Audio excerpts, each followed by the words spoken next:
श्री सीतारामाभ्याम नमः। ये माया जब शिव जी और ब्रह्मा जी को भी मोह लेती है, तब दूसरा बेचारा क्या चीज है। जी में ऐसा ही जानकर मुनि लोग उस माया के स्वामी भगवान का भजन करते हैं। गरुड़ जी वहां गए जहां निर्बाध बुद्धि और पूर्ण भक्ति वाले काकभूषुंड जी बसते थे। उस पर्वत को देखकर उनका मन प्रसन्न हो गया और उसके दर्शन से ही सब माया मोह तथा सोच जाता रहा। तालाब में स्नान और जलपान करके वे प्रसन्न चित्त से वट वृक्ष के नीचे गए। वहां श्री राम जी के सुंदर चरित्र सुनने के लिए बूढ़े बूढ़े पक्षी आए हुए थे। भूषुंड जी कथा आरंभ करना ही चाहते थे कि उसी समय पक्षी राज गरुण जी वहां जा पहुंचे। पक्षियों के राजा गरुण जी को आते देखकर काकभूषुंड जी सहित सारा पक्षी समाज हर्षित हुआ। उन्होंने पक्षी राज गरुण जी का बहुत ही आदर सत्कार किया और कुशल पूछकर बैठने के लिए सुंदर आसन दिया। फिर प्रेम सहित पूजा करके काकभूषुंड जी मधुर वचन बोले, हे नाथ, हे पक्षी राज, आपके दर्शन से मैं कृतार्थ हो गया। आप जो आज्ञा दें मैं अब वही करूं। हे प्रभु, आप किस कार्य के लिए आए हैं? पक्षीराज गरुड़ जी ने कोमल वचन कहे, आप तो सदा ही कृतार्थ रूप हैं, जिनकी बड़ाई स्वयं महादेव जी ने आदर पूर्वक अपने श्री मुख से की है। हे तात, सुनिए, मैं जिस कारण से आया था वह सब कार्य तो यहाँ आते ही पूरा हो गया। फिर आपके दर्शन भी प्राप्त हो गए। आपका परम पवित्र आश्रम देखकर ही मेरा मोह, संदेह और अनेक प्रकार के भ्रम सब जाते रहे। अब हे तात, आप मुझे श्री राम जी की अत्यंत पवित्र करने वाली, सदा सुख देने वाली और दुख समूह का नाश करने वाली कथा आदर सहित सुनाइए। हे प्रभु, मैं बार बार आपसे यही विनती करता हूँ। गरुड़ जी की विनम्र, सरल, सुंदर, प्रेम युक्त, सुखप्रद और अत्यंत पवित्र वाणी सुनते ही भूषुंडी जी के मन में परम उत्साह हुआ और वे श्री रघुनाथ जी के गुणों की कथा कहने लगी। हे भगवान, पहले तो उन्होंने बड़े ही प्रेम से रामचरितमानस सरोवर का रूपक समझा कर कहा। फिर नारद जी का अपार मोह और फिर रावण का अवतार कहा। फिर प्रभु के अवतार की कथा वर्णन की। तदनंतर मन लगाकर श्री राम जी की बाल लीलाएं कही। मन में परम उत्साह भरकर अनेकों प्रकार की बाल लीलाएं कहकर फिर ऋषि विश्वामित्र जी का अयोध्या आना और श्री रघुवीर जी का विवाह वर्णन किया। फिर श्री राम जी के राज्याभिषेक का प्रसंग, फिर राजा दशरथ जी के वचन से राज्याभिषेक के आनंद में भंग पड़ना, फिर नगरवासियों का विरह, विषाद और श्री राम लक्ष्मण का संवाद कहा। श्री राम का वनगमन, केवट का प्रेम, गंगा जी से पार उतरकर प्रयाग में निवास, वाल्मीकि जी और प्रभु श्री राम जी का मिलन और जैसे भगवान चित्रकूट में बसे वह सब कहा। फिर मंत्री सुमंत्र जी का नगर में लौटना, राजा दशरथ जी का मरण, भरत जी का ननिहाल से अयोध्या में आना और उनके प्रेम का बहुत वर्णन किया। राजा की अंत्येष्टि क्रिया करके नगरवासियों को साथ लेकर भरत जी वहां गए जहां सुख की राशि प्रभु श्री रामचंद्र जी थे। फिर श्री रघुनाथ जी ने उनको बहुत प्रकार से समझाया, जिससे वे खड़ाऊं लेकर अयोध्यापुरी लौट आए। यह सब कथा कही। भरत जी की नंदीग्राम में रहने की रीति, इंद्रपुत्र जयंत की नीच करनी और फिर प्रभु श्री रामचंद्र जी और अत्रि जी का मिलाप वर्णन किया। जिस प्रकार विराध का वध हुआ और शर्वंग जी ने शरीर त्याग किया, वह प्रसंग कहकर फिर सुतीक्ष्ण जी का प्रेम वर्णन करके प्रभु और अगस्त्य जी का सत्संग वृतांत कहा। दंडक वन का पवित्र करना कहकर फिर भुषुंडी जी ने गृधराज के साथ मित्रता का वर्णन किया। फिर जिस प्रकार प्रभु ने पंचवटी में निवास किया और सब मुनियों के भय का नाश किया, और फिर जैसे लक्ष्मण जी को अनुपम उपदेश दिया और शूर्पणखा को क्रूप किया, वह सब वर्णन किया। फिर खरदूषण वध और जिस प्रकार रावण ने सब समाचार जाना, वह बखान कर कहा, तथा जिस प्रकार रावण और मारीच की बातचीत हुई, वह सब उन्होंने कही। फिर माया सीता का हरण और श्री रघुवीर के विरह का कुछ वर्णन किया। फिर प्रभु ने गिद्ध जटायु की जिस प्रकार क्रिया की, कबंध का वध करके शबरी को परम गति दी, और फिर जिस प्रकार विरह वर्णन करते हुए श्री रघुवीर जी पंपा सर के तीर पर गए, वह सब कहा। फिर वो और नारद जी का संवाद और मारुति के मिलने का प्रसंग कहकर फिर सुग्रीव से मित्रता और बाली के प्राण नाश का वर्णन किया। सुग्रीव का राज तिलक करके प्रभु ने प्रवर्षण पर्वत पर निवास किया। वे तथा वर्षा और शरद का वर्णन, श्री राम जी का सुग्रीव पर रोष और सुग्रीव का भय आदि प्रसंग कहे। जिस प्रकार वानर राज सुग्रीव ने वानरों को भेजा और वे सीता जी के खोज में जिस प्रकार सब दिशाओं में गए, जिस प्रकार उन्होंने बिल में प्रवेश किया, और फिर जैसे वानरों को संपाति मिला, वह कथा कही। संपाति से सब कथा सुनकर पवन पुत्र हनुमान जी जिस तरह अपार समुद्र को लांघ गए, फिर हनुमान जी ने जैसे लंका में प्रवेश किया और फिर जैसे सीता जी को धीरज दिया, सो सब कहा। अशोक वन को उजाड़कर रावण को समझाकर लंकापुरी को जलाकर फिर जैसे उन्होंने समुद्र को लांघा, और जिस प्रकार सब वानर वहां आए जहां श्री रघुनाथ जी थे, और आकर श्री जानकी जी की कुशल सुनाई।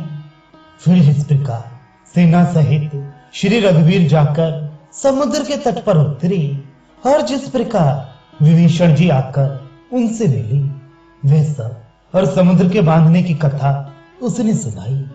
पुल बांधकर जिस प्रकार वानरों की सेना समुद्र के पार उतरी, और जिस प्रकार वीर श्रेष्ठ बाली पुत्र अंगद दूत बनकर आए, वह सब कहा। फिर राक्षसों और वानरों के युद्ध का अनेकों प्रकार से वर्णन किया। फिर कुंभकर्ण और मेघनाथ के बल, पुरुषार्थ और संहार की कथा कही। नाना प्रकार के राक्षस समूहों के मरण तथा श्री रघुनाथ जी और रावण के अनेक प्रकार के युद्ध का वर्णन किया। रावण वध, मंदोदरी का शोक, विभीषण का राज्याभिषेक और देवताओं का शोक रहित होना कहकर फिर सीता जी और श्री रघुनाथ जी का मिलाप कहा। जिस प्रकार देवताओं ने हाथ जोड़कर स्तुति की, और फिर जैसे वानरों समेत पुष्पक विमान पर चढ़कर कृपाधाम प्रभु अवधपुरी को चले, वह कहा। जिस प्रकार श्री रामचंद्र जी अपने नगर अयोध्या में आए, वे सब उज्जवल चरित्र काकभूषुंडी जी ने विस्तार पूर्वक वर्णन किए। फिर उन्होंने श्री राम जी का राज्याभिषेक कहा। शिव जी कहते हैं, अयोध्यापुरी का और अनेक प्रकार की राजनीति का वर्णन करते हुए भूषुंडी जी ने वह सब कथा कही जो हे भवानी मैंने तुमसे कही। सारी राम कथा सुनकर पक्षी राज गरुण जी मन में बहुत आनंदित होकर वचन कहने लगे। श्री रघुनाथ जी के सब चरित्र मैंने सुने, जिससे मेरा संदेह जाता रहा। हे काक शिरोमणि, आपके अनुग्रह से श्री राम जी के चरणों में मेरा प्रेम हो गया। युद्ध में प्रभु का नागपाश से बंधन देखकर मुझे अत्यंत मोह हो गया था कि श्री राम जी तो सच्चिदानंद घन हैं, वे किस कारण व्याकुल हैं। बिल्कुल ही लौकिक मनुष्यों का सा चरित्र देखकर मेरे हृदय में भारी संदेह हो गया। मैं अब उस भ्रम उस संदेह को अपने लिए हित करके समझता हूँ। कृपा निधान ने मुझ पर यह बड़ा अनुग्रह किया। जो धूप से अत्यंत व्याकुल होता है वही वृक्ष की छाया का सुख जानता है। हिता, यदि मुझे अत्यंत मोह ना होता तो मैं आपसे किस प्रकार मिलता और कैसे अत्यंत विचित्र ये सुंदर हरि कथा सुनता जो आपने बहुत प्रकार से गाई है। वेद, शास्त्र और पुराणों का यही मत है। सिद्ध और मुनि भी यही कहते हैं। इसमें संदेह नहीं कि सच्चे संत उसी को मिलते हैं जिसे श्री राम जी की कृपा करके देखते हैं। श्री राम जी की कृपा से मुझे आपके दर्शन हुए और आपकी कृपा से मेरा संदेह चला गया। पक्षीराज गरुड़ जी की विनय और प्रेम युक्त वाणी सुनकर काकभूषुंडी जी का शरीर पुलकित हो गया। उनके नेत्रों में जल भराया और वे मन में अत्यंत हर्षित हुए। हे उमा, सुंदर बुद्धि वाले, सुशील, पवित्र कथा के प्रेमी और हरि के सेवक श्रोता को पाकर सज्जन अत्यंत गोपनीय रहस्य को भी प्रकट कर देती हैं। काकभूषुंडी जी ने फिर कहा, पक्षीराज पर उनका प्रेम कम ना था, अर्थात बहुत था। हे मां, आप सब प्रकार से मेरे पूज्य हैं और श्री रघुनाथ जी के कृपा पात्र हैं। आपको न संदेह है और न मोह अथवा माया ही है। हे मां, आपने तो मुझ पर दया की है। हे पक्षीराज, मोह के बहाने श्री रघुनाथ जी ने आपको यहाँ भेजकर मुझे बड़ाई दी है। हे पक्षियों के स्वामी, आपने अपना मोह कहा, सो हे गोसाई, ये कुछ आश्चर्य नहीं है। नारद जी, शिव जी, ब्रह्मा जी और सनक आदि जो आत्म तत्व के मर्मज्ञ और उसका उपदेश करने वाले श्रेष्ठ मुनि हैं, उनमें से भी किस किस को मोह ने विवेक शून्य नहीं किया। जगत में ऐसा कौन है जिसे काम ने नचाया ना हो। तृष्णा ने किसको मतवाला नहीं बनाया, क्रोध ने किसका हृदय नहीं जलाया। इस संसार में ऐसा कौन ज्ञानी, तपस्वी, शूरवीर, कवि, विद्वान और गुणों का धाम है जिसके लोभ ने विडंबना ना की हो। लक्ष्मी के मद ने किसको टेढ़ा और प्रभुता ने किसको बहरा नहीं कर दिया। ऐसा कौन है जिसे युवती स्त्री के नेत्रबाण ना लगे हों। रज, तम आदि गुणों का किया हुआ सन्निपात किसे नहीं हुआ। ऐसा कोई नहीं है जिसे मान और मद ने अछूता छोड़ा हो। यौवन के ज्वर ने किसी आपे से बाहर नहीं किया। ममता ने किसके यश का नाश नहीं किया। मत्सर ने किसको कलंक नहीं लगाया। शोक रूपी पवन ने किसे नहीं हिला दिया। चिंता रूपी सांपिन ने किसे नहीं खा लिया। जगत में ऐसा कौन है जिसे माया ना व्यापी हो। मनोरथ कीड़ा है, शरीर लकड़ी है। ऐसा धैर्यवान कौन है जिसके शरीर में ये कीड़ा ना लगा हो। पुत्र की, धन की और लोक प्रतिष्ठा की इन तीन प्रबल इच्छाओं ने किसकी बुद्धि को मलिन नहीं कर दिया, बिगाड़ नहीं दिया। ये सब माया का बड़ा बलवान परिवार है, ये अपार है, इसका वर्णन कौन कर सकता है। शिव जी और ब्रह्मा जी भी जिससे डरते हैं तब दूसरे जीव तो किस गिनती में हैं। माया की प्रचंड सेना संसार भर में छाई हुई है। काम आदि अर्थात काम, क्रोध और लोभ उसके सेनापति हैं और दंभ, कपट और पाखंड योद्धा हैं। वह माया श्री रघुवीर की दासी है। यद्यपि समझ लेने पर वह मिथ्या ही है, किंतु वे श्री राम जी की कृपा के बिना छूटती नहीं। हे नाथ, यह मैं प्रतिज्ञा करके कहता हूं, जो माया सारे सब जगत को नचाती है और जिसका चरित्र किसी ने नहीं लग पाया। हे खगराज, गरुण जी, वही माया प्रभु श्री रामचंद्र जी की भ्रुकुटी के इशारे पर अपने परिवार सहित नटी की तरह नाचती है। श्री राम जी वही सच्चिदानंद घन है जो अजन्मा विज्ञान स्वरूप रूप और बल के धाम सर्वव्यापक एवं सर्वरूप अखंड अनंत संपूर्ण अमोघ शक्ति और 6 ऐश्वर्यों से युक्त भगवान है। वे निर्गुण अर्थात माया के गुणों से रहित महान वाणी और इंद्रियों से परे सब कुछ देखने वाले निर्दोष अजय ममता रहित निराकार मोह रहित नित्य माया रहित सुख की राशि प्रकृति से परे सर्व समर्थ प्रभु सदा सबके हृदय में बसने वाले इच्छा रहित विकार रहित अविनाशी ब्रह्म है। यहाँ श्री राम में मोह का कारण ही नहीं है। क्या अंधकार का समूह कभी सूर्य के सामने जा सकता है? भगवान प्रभु श्री रामचंद्र जी ने भक्तों के लिए राजा का शरीर धारण किया और साधारण मनुष्यों के से अनेकों परम पावन चरित्र किए। जैसे कोई नट अनेक वेश धारण करके नृत्य करता है और जैसा वेश होता है उसी के अनुकूल भाव दिखलाता है, पर स्वयं वह उनमें से कोई हो नहीं जाता।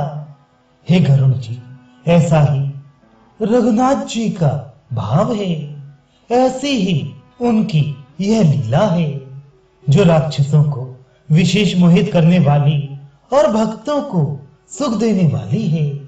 हे स्वामी, जो मनुष्य मलिन बुद्धि विषयों के वश और कामी हैं, वे ही प्रभु पर इस प्रकार मोह का आरोप करते हैं। जब जिसको नेत्र दोष होता है तब वह चंद्रमा को पीले रंग का कहता है। हे पक्षीराज, जब जिसे दिशा भ्रम होता है तब वह कहता है कि सूर्य पश्चिम में उदय हुआ है। नौका पर चढ़ा हुआ मनुष्य जगत को चलता हुआ देखता है और मोहवश अपने को अचल समझता है। बालक चक्राकार दौड़ते हैं, घर आदि नहीं घूमते, पर वे आपस में एक दूसरे को झूठा कहते हैं। हे गरुण जी, श्री हरि के विषय में मोह की कल्पना भी ऐसी ही है। भगवान में तो स्वप्न में भी अज्ञान का प्रसंग नहीं है, किंतु जो माया के वश मंद बुद्धि और भाग्यहीन हैं और जिनके हृदय पर अनेकों प्रकार के पर्दे पड़े हैं, वे मूर्ख हट के वश होकर संदेह करते हैं और अपना अज्ञान श्री राम जी पर आरोपित करते हैं। जो काम क्रोध मद और लोभ में रत हैं और दुख रूप घर में आ सकते हैं, वे श्री रघुनाथ जी को कैसे जान सकते हैं? वे मूर्ख तो अंधकार रूपी कुएं में पड़े हुए हैं। निर्गुण रूप अत्यंत सुलभ अर्थात सहज ही समझ में आ जाने वाला है, परंतु गुणातीत दिव्य सगुण रूप को कोई नहीं जानता। इसलिए उन सगुण भगवान के अनेक प्रकार के सुगम और अगम चरित्रों को सुनकर मुनियों के भी मन को भ्रम हो जाता है। हे पक्षीराज गरुण जी, श्री रघुनाथ जी की प्रभुता हमसे सुनिए। मैं अपनी बुद्धि के अनुसार वह सुहावनी कथा कहता हूँ। हे प्रभु, मुझे जिस प्रकार मोह हुआ वह सब कथा भी आपको सुनाता हूँ। हे तात, आप श्री राम जी के कृपा पात्र हैं। श्री हरि के गुणों में आपकी प्रीत है, इसलिए आप मुझे सुख देने वाले हैं। इसी से मैं आपसे कुछ भी नहीं छिपाता और अत्यंत रहस्य की बातें आपको गाकर सुनाता हूँ। श्री रामचंद्र जी का सहज स्वभाव सुनिए। वे भक्त में अभिमान कभी नहीं रहने देते, क्योंकि अभिमान जन्म मरण रूप संसार का मूल है और अनेक प्रकार के क्लेशों तथा समस्त शोकों का देने वाला है। इसलिए कृपा निधि उसे दूर कर देती है, क्योंकि सेवक पर उनकी बहुत ही अधिक ममता है। हे गोसाई, जैसे बच्चे के शरीर में फोड़ा हो जाता है तो माता उसे कठोर हृदय की भांति चिरा डालती है। यद्यपि बच्चा पहले फोड़ा चिराते समय दुख पाता है और अधीर होकर रोता है, तो भी रोग के नाश के लिए माता बच्चे की उस पीड़ा को कुछ भी नहीं गिनती, उसकी परवाह नहीं करती और फोड़े को चिरवा ही डालती है। उसी प्रकार श्री रघुनाथ जी अपने दास का अभिमान उसके हित के लिए हर लेते हैं। तुलसीदास जी कहते हैं कि ऐसे प्रभु को भ्रम त्याग कर क्यों नहीं भजते। हे पक्षीराज गरुड़ जी, श्री राम जी की कृपा और अपनी मूर्खता की बात कहता हूं, मन लगाकर सुनिए। जब जब श्री रामचंद्र जी मनुष्य शरीर धारण करते हैं और भक्तों के लिए बहुत सी लीलाएं करते हैं, तब तब मैं अयोध्यापुरी जाता हूं और उनकी बाल लीला देखकर हर्षित होता हूं। वहां जाकर मैं जन्म महोत्सव देखता हूं और भगवान की शिशु लीला में लुभाकर 5 वर्ष तक वहीं रहता हूं। बालक रूप में श्री रामचंद्र जी मेरे इष्ट देव हैं, जिनके शरीर में अरबों कामदेवों की शोभा है। हे गरुड़ जी, अपने प्रभु का मुख देख देख कर मैं नेत्रों को सफल करता हूं। छोटे से कौवे का शरीर धरकर और भगवान के साथ साथ फिरकर मैं उनके भांति भांति के बाल चरित्रों को देखा करता हूं। लड़कपन में वे जहां जहां फिरते हैं वहां वहां मैं साथ साथ उड़ता हूं और आंगन में उनकी जो झूठन पड़ती है वही उठाकर खाता हूं।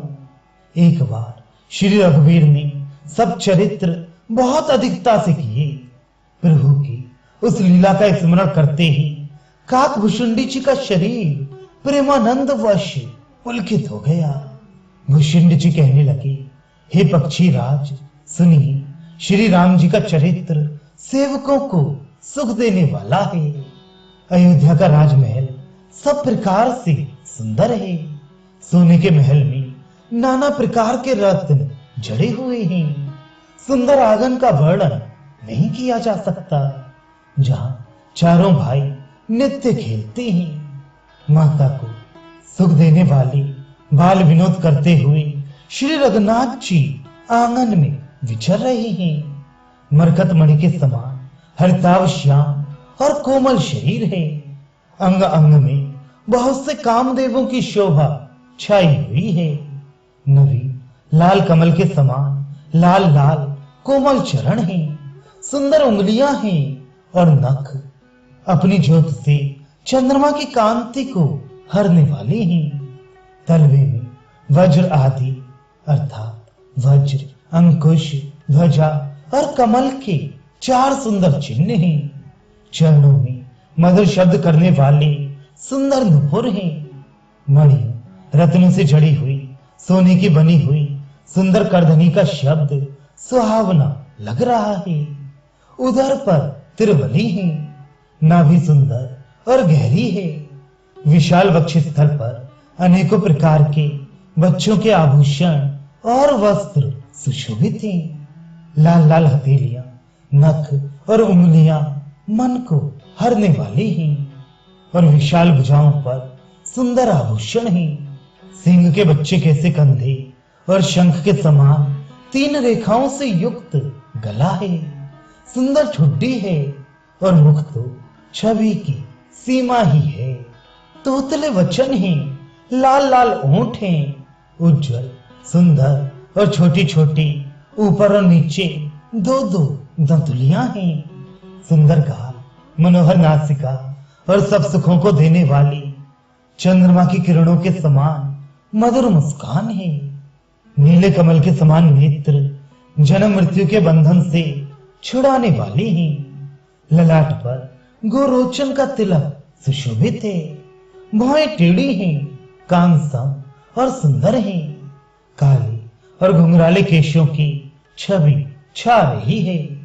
पीली और महीन झंगली शरीर पर शोभा दे रही है। उनकी किलकारी और चितवन मुझे बहुत ही प्रिय लगती है। राजा दशरथ जी के आंगन में विहार करने वाले रूप के राशि श्री रामचंद्र जी अपनी परछाई देखकर नाचते हैं और मुझसे बहुत प्रकार के खेल करते हैं, जिन चरित्रों का वर्णन करते मुझे लज्जा आती है। किलकारी मारते हुए जब वे मुझे पकड़ने दौड़ते और मैं भाग चलता, तब वे मुझे पुआ दिखलाते थे। मेरे निकट आने पर प्रभु हंसते हैं और भाग जाने पर रोते हैं, और जब मैं उनका चरण स्पर्श करने के लिए पास जाता हूँ, तब वे पीछे फिर कर मेरी ओर देखते हुए भाग जाते हैं। साधारण बच्चों जैसी लीला देखकर मुझे शंका हुई कि सच्चिदानंद घन प्रभु ये कौन महत्व का चरित्र कर रहे हैं, लीला कर रहे हैं। हे पक्षीराज, मन में इतनी शंका लाते ही श्री रघुनाथ जी के द्वारा प्रेरित माया मुझ पर छा गई, परंतु वह माया ना तो मुझे दुख देने वाली हुई और ना दूसरे जीवों की भांति संसार में डालने वाली हुई। हे नाथ, यहाँ कुछ दूसरा ही कारण है। हे भगवान के वाहन गरुण जी, उसे सावधान होकर सुनिए। एक सीतापति श्री राम जी ही अखंड ज्ञान स्वरूप हैं और जड़ चेतन सभी जीव माया के वश हैं। यदि जीवों को अखंड ज्ञान रहे तो कहिए फिर ईश्वर और जीव में भेद ही कैसा। अभिमानी जीव माया के वश है और वह सत्य रज तम इन तीनों गुणों की खान माया ईश्वर के वश में है। जीव परतंत्र है, भगवान स्वतंत्र है। जीव अनेक हैं, श्रीपति भगवान एक हैं। यद्यपि माया का किया हुआ यह भेद असत है, तथापि वह भगवान के भजन बिना करोड़ों उपाय करने पर भी नहीं जा सकता। श्री रामचंद्र जी के भजन बिना जो मोक्ष पद चाहता है, वह मनुष्य ज्ञानवान होने पर भी बिना पूंछ और सींग का पशु है। सभी तारा गणों के साथ 16 कलाओं से पूर्ण चंद्रमा उदय हो और जितने पर्वत हैं उन सब में दावाग्नि लगा दी जाए, तो भी सूर्य के उदय हुए बिना रात्रि नहीं जा सकती। हे पक्षीराज, इसी प्रकार श्री हरि के भजन बिना जीवों का क्लेश नहीं मिटता। श्री हरि के सेवक को अविद्या नहीं व्याप्ति, प्रभु की प्रेरणा से उसे विद्या व्याप्ति है। हे पक्षी श्रेष्ठ, इसी से दास का नाश नहीं होता और भेद भक्ति बढ़ती है। श्री राम जी ने मुझे जब भ्रम से चकित देखा, तब वे हंसी। वह विशेष चरित्र सुनिए। उस खेल का मर्म किसी ने ना जाना, न छोटे भाइयों ने और न माता पिता ने ही। वे श्याम शरीर और लाल लाल हथेली और चरण तल वाले बाल रूप श्री राम जी घुटने और हाथों के बल मुझे पकड़ने को दौड़ी। हे सर्पों के शत्रु गरुण जी, तब मैं भाग चला। श्री राम जी ने मुझे पकड़ने के लिए भुजा फैलाई। मैं जैसे जैसे आकाश में दूर उड़ता, वैसे वैसे ही वहां श्री हरि की भुजा को अपने पास देखता था। मैं ब्रह्मलोक तक गया और जब उड़ते हुए मैंने पीछे की ओर देखा, तो हेता श्री राम जी की भुजा में और मुझ में केवल 2 ही अंगुल का बीच था। 7 आवरणों को भेद कर जहां तक मेरी गति थी वहां तक मैं गया, पर वहां भी प्रभु की भुजा को अपने पीछे देखकर मैं व्याकुल हो गया। जब मैं भयभीत हो गया, तब मैंने आंखें मूंद ली। फिर आंखें खोलकर देखते ही अवधपुरी में पहुंच गया। मुझे देखकर श्री राम जी मुस्कुराने लगे। उनके हंसते ही मैं तुरंत उनके मुख में चला गया। हे पक्षीराज सुनिए, मैंने उनके पेट में बहुत से ब्रह्मांडों के समूह देखे। वहां उन ब्रह्मांडों में अनेकों विचित्र लोक थे, जिनकी रचना एक से एक की बढ़कर थी।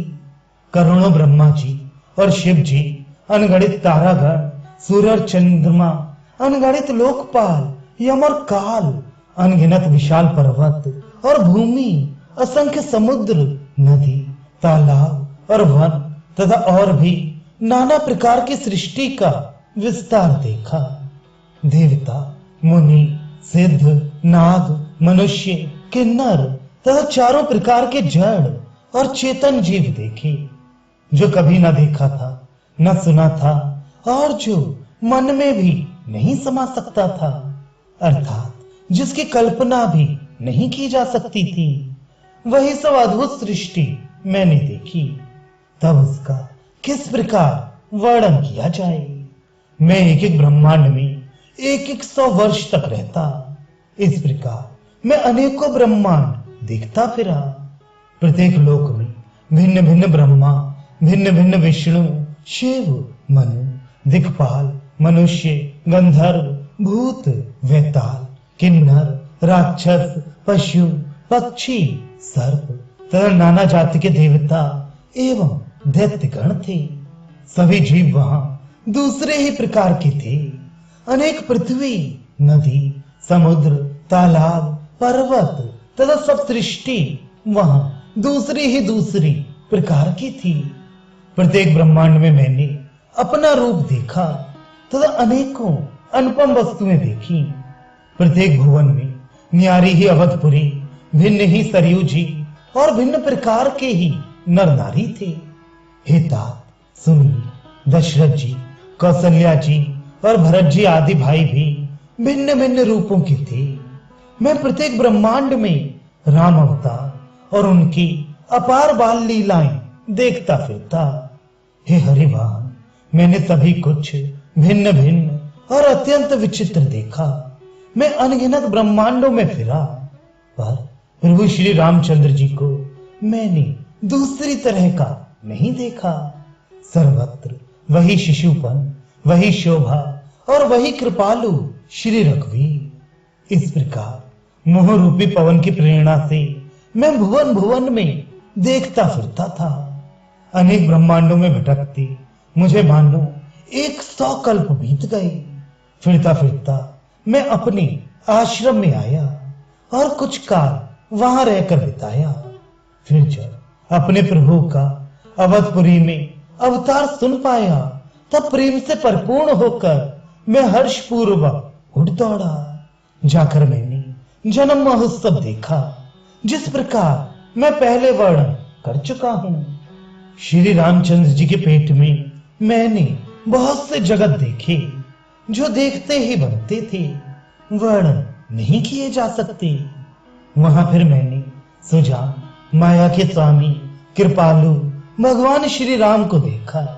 मैं बार बार विचार करता था, मेरी बुद्धि मोह रूपी कीचड़ से व्याप्त थी। यह सब मैंने 2 ही घड़ी में देखा। मन में विशेष मोह होने से मैं थक गया। मुझे व्याकुल देखकर तब कृपालु श्री रघुवीर जी हंस दिए। हे धीर बुद्धि गरुण जी, सुनिए। उनके हंसते ही मैं मुंह से बाहर आ गया। श्री रामचंद्र जी फिर मेरे साथ वही लड़कपन करने लगे। मैं असंख्य प्रकार से मन को समझाता था, पर वह शांति नहीं पाता था। ये बाल चरित्र देखकर और पेट के अंदर देखी हुई उस प्रभुता का स्मरण कर मैं शरीर की सुध भूल गया। और हे आर्तजनों के रक्षक, रक्षा कीजिए, रक्षा कीजिए पुकारता हुआ पृथ्वी पर गिर पड़ा। मुख से बात नहीं निकलती थी। तदनंतर प्रभु ने मुझे प्रेम विह्वल देखकर अपनी माया का प्रभाव रोक लिया। प्रभु ने अपना कर कमल मेरे सिर पर रखा। दीन दयालु ने मेरा संपूर्ण दुख हर लिया। सेवकों को सुख देने वाले कृपामय श्री राम जी ने मुझे मोह से सर्वथा रहित कर दिया। उनकी पहले वाली प्रभुता को विचार विचार कर, याद कर करके मेरे मन में बड़ा भारी हर्ष हुआ। प्रभु की भक्त वत्सलता देखकर मेरे हृदय में बहुत ही प्रेम उत्पन्न हुआ। फिर मैंने आनंद से नेत्रों में जल भरकर, पुलकित होकर और हाथ जोड़कर बहुत प्रकार से विनती की।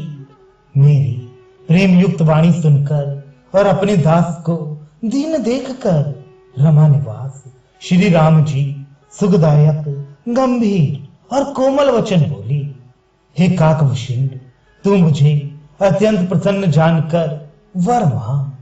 अणिमा आदि अष्ट सिद्धियां, दूसरी रिद्धियां तथा संपूर्ण सुखों की खान मोक्ष, ज्ञान, विवेक, वैराग्य, तत्व ज्ञान और वे अनेकों गुण जो जगत में मुनियों के लिए भी दुर्लभ हैं, ये सब मैं आज तुझे दे दूंगा, इसमें संदेह नहीं।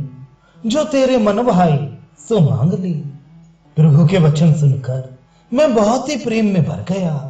तब मन में अनुमान करने लगा कि प्रभु ने सब सुखों के देने की बात कही, यह तो सत्य है, पर अपनी भक्ति देने की बात नहीं कही। भक्ति से रहित सब गुण और सब सुख वैसे ही फीके हैं जैसे नमक के बिना बहुत प्रकार के भोजन के पदार्थ। भोजन से रहित सुख किस काम की? हे पक्षी राज, ऐसा विचार कर मैं बोला, हे प्रभु, यदि आप प्रसन्न होकर मुझे वर देते हैं और मुझ पर कृपा और स्नेह करते हैं, तो हे स्वामी, मैं अपना मन भाया वर मांगता हूं। आप उदार हैं और हृदय के भीतर की जानने वाले हैं। आपकी जिस अविरल, प्रगाढ़ एवं विशुद्ध, अनन्य, निष्काम भक्ति को श्रुति और पुराण गाते हैं, जिसे योगीश्वर मुनि खोजते हैं, और प्रभु की कृपा से कोई विरला ही जिसे पाता है। हे भक्तों के मन इच्छित फल देने वाले कल्प वृक्ष, हे शरणागत के हितकारी, हे कृपा सागर, हे सुखधाम श्री राम जी, दया करके मुझे अपनी वही भक्ति दीजिए। एवं मस्तु, ऐसा ही हो कहकर रघुवंश के स्वामी परम सुख देने वाले वचन बोली। हे काक सुन, तू स्वभाव से ही बुद्धिमान है, ऐसा वरदान कैसे न मांगता। तूने सब सुखों की खान भक्ति मांग ली। जगत में तेरे समान बड़भागी कोई नहीं है। वे मुनि जो जप और योग की अग्नि से शरीर जलाते रहते हैं, करोड़ों यत्न करके भी जिस भक्ति को नहीं पाते, वही भक्ति तूने मांगी। तेरी चतुरता देखकर मैं रीझ गया। ये चतुरता मुझे बहुत ही अच्छी लगी। हे पक्षी सुन, मेरी कृपा से अब समस्त शुभ गुण तेरे हृदय में बसेंगे। भक्ति, ज्ञान, विज्ञान, वैराग्य, योग, मेरी लीलाएं और उनके रहस्य तथा विभाग, इन सबके भेद को तू मेरी कृपा से ही जान जाएगा। तुझे साधन का कष्ट नहीं होगा। माया से उत्पन्न सब भ्रम अब तुझको नहीं व्यापेंगे। मुझे अनादि, अजन्मा, अगुण और गुणातीत दिव्य गुणों की खान ब्रह्म जानना। हे काक सुन, मुझे भक्त निरंतर प्रिय हैं, ऐसा विचार कर शरीर, वचन और मन से मेरे चरणों में अटल प्रेम करना। अब मेरी सत्य, सुगम, वेदादि के द्वारा वर्णित परम निर्मल वाणी सुन। मैं तुझको ये निज सिद्धांत सुनाता हूं, सुनकर मन में धारण कर और सब तज कर मेरा भजन कर। ये सारा संसार मेरी माया से उत्पन्न है। इसमें अनेकों प्रकार के चराचर जीव हैं। वे सभी मुझे प्रिय हैं, क्योंकि सभी मेरे उत्पन्न किए हुए हैं। किंतु मनुष्य मुझको सबसे अधिक अच्छे लगते हैं। उन मनुष्यों में भी द्विज, द्विज में भी वेदों को कंठ में धारण करने वाली, उनमें भी वेदोक्त धर्म पर चलने वाली, उनमें भी वैराग्यवान मुझे प्रिय हैं। वैराग्यवानों में फिर ज्ञानी और ज्ञानियों से भी अत्यंत प्रिय विज्ञानी हैं। विज्ञानियों से भी प्रिय मुझे अपना दास है, जिसे मेरा ही आश्रय है, कोई दूसरी आशा नहीं है। मैं तुझसे बार बार सत्य निज सिद्धांत कहता हूं कि मुझे अपने सेवक के समान प्रिय कोई भी नहीं है। भक्तिहीन ब्रह्मा ही क्यों ना हो, वे मुझे सब जीवों के समान ही प्रिय हैं, परंतु भक्तिमान अत्यंत निचवी प्राणी मुझे प्राणों के समान प्रिय है। ये मेरी घोषणा है। पवित्र, सुशील और सुंदर बुद्धि वाला सेवक, बता किसको प्यारा नहीं लगता। वेद और पुराण ऐसी ही नीति कहते हैं।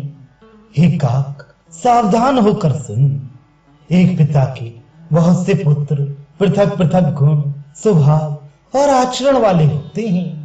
कोई पंडित होता है, कोई तपस्वी, कोई ज्ञानी, कोई धनी, कोई शूरवीर, कोई दानी, कोई सर्वज्ञ और कोई धर्मपरायण होता है। पिता का प्रेम इन सभी पर समान होता है, परंतु इनमें से यदि कोई मन, वचन और कर्म से पिता का ही भक्त होता है, स्वप्न में भी दूसरा धर्म नहीं जानता। वह पुत्र पिता को प्राणों के समान प्रिय होता है, चाहे वह सब प्रकार से मूर्ख ही हो। इस प्रकार त्रियक अर्थात पशु पक्षी, देव, मनुष्य और असुरों समेत जितने भी चेतन और जड़ जीव हैं, उनसे भरा हुआ ये संपूर्ण विश्व मेरा ही पैदा किया हुआ है। अतः सब पर मेरी बराबर दया है, परंतु इनमें से जो मद और माया छोड़कर मन, वचन और शरीर से मुझको बचता है, वह पुरुष हो, नपुंसक हो, स्त्री हो अथवा चर अचर कोई भी जीव हो, कपट छोड़कर जो भी सर्वभाव से मुझे भजता है, वही मुझे परम प्रिय है। हे पक्षी, मैं तुझसे सत्य कहता हूँ, पवित्र, अनन्य एवं निष्काम सेवक मुझे प्राणों के समान प्यारा है। ऐसा विचार कर सब आशा भरोसा छोड़कर मुझी को भज, तुझे काल कभी नहीं व्यापेगा। निरंतर मेरा स्मरण और भजन करते रहना। प्रभु की वचनामृत सुनकर मैं तृप्त नहीं होता था। मेरा शरीर पुलकित था और मन में मैं अत्यंत ही हर्षित हो रहा था। वह सुख मन और कान ही जानते हैं, जीव से उसका बखान नहीं किया जा सकता। प्रभु की शोभा का वह सुख नेत्र ही जानते हैं, पर वे कह कैसे सकते हैं, उनके वाणी तो है नहीं। मुझे बहुत प्रकार से भली भांति समझाकर और सुख देकर प्रभु फिर वही बालकों के खेल करने लगे। नेत्रों में जल भरकर और मुख को कुछ रूखा सा बनाकर उन्होंने माता की ओर देखा और मुखाकृति तथा चितवन से माता को समझा दिया कि बहुत भूख लगी है। ये देखकर माता तुरंत उठ दौड़ी और कोमल वचन कहकर उन्होंने श्री राम जी को छाती से लगा लिया। वे गोद में लेकर उन्हें दूध पिलाने लगी और श्री रघुनाथ जी उन्हीं की ललित लीलाएं गाने लगे।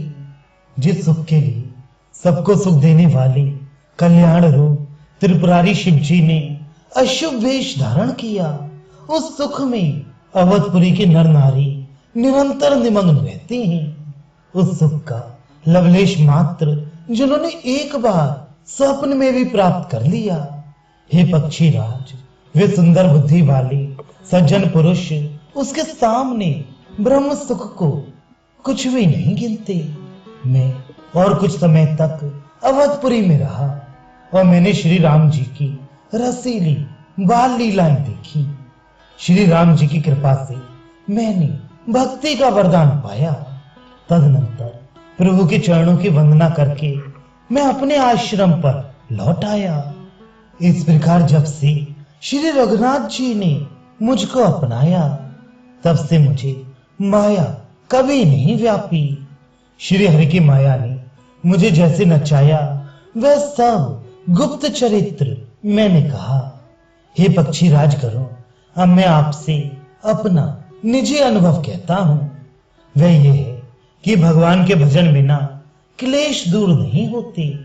हे पक्षी राज सुनिए, श्री राम जी की कृपा बिना श्री राम जी की प्रभुता नहीं जानी जाती।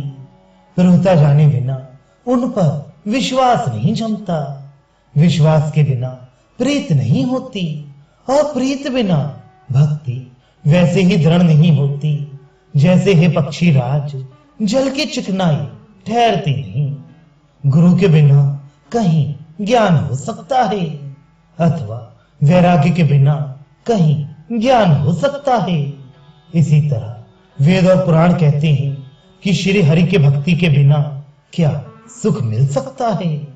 हे ता, स्वाभाविक संतोष के बिना क्या कोई शांति पा सकता है।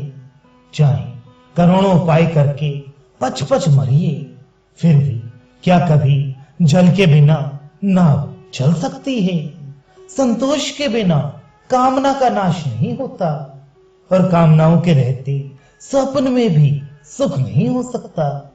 और श्री राम के भजन बिना कामनाएं कहीं मिट सकती हैं, बिना धरती के भी कहीं पेड़ हो सकता है। तत्व ज्ञान के बिना क्या संभाव आ सकता है। आकाश के बिना क्या कोई अवकाश पा सकता है। श्रद्धा के बिना धर्म का आचरण नहीं होता। क्या पृथ्वी तत्व के बिना कोई गंध पा सकता है। तप के बिना क्या तेज फैल सकता है। जल तत्व के बिना संसार में क्या रस हो सकता है। पंडित जनों की सेवा बिना क्या सदाचार प्राप्त हो सकता है। हे गोसाई, जैसे बिना तेज अग्नि तत्व के रूप नहीं मिलता, आत्मानंद के बिना क्या मन स्थिर हो सकता है। वायु तत्व के बिना क्या स्पर्श हो सकता है। क्या विश्वास के बिना कोई भी सिद्धि हो सकती है। इसी प्रकार श्री हरि के भजन बिना जन्म मृत्यु के भय का नाश नहीं होता। बिना विश्वास के भक्ति नहीं होती। भक्ति के बिना श्री राम जी पिघलते नहीं, और श्री राम जी की कृपा के बिना जीव स्वप्न में भी शांति नहीं पाता।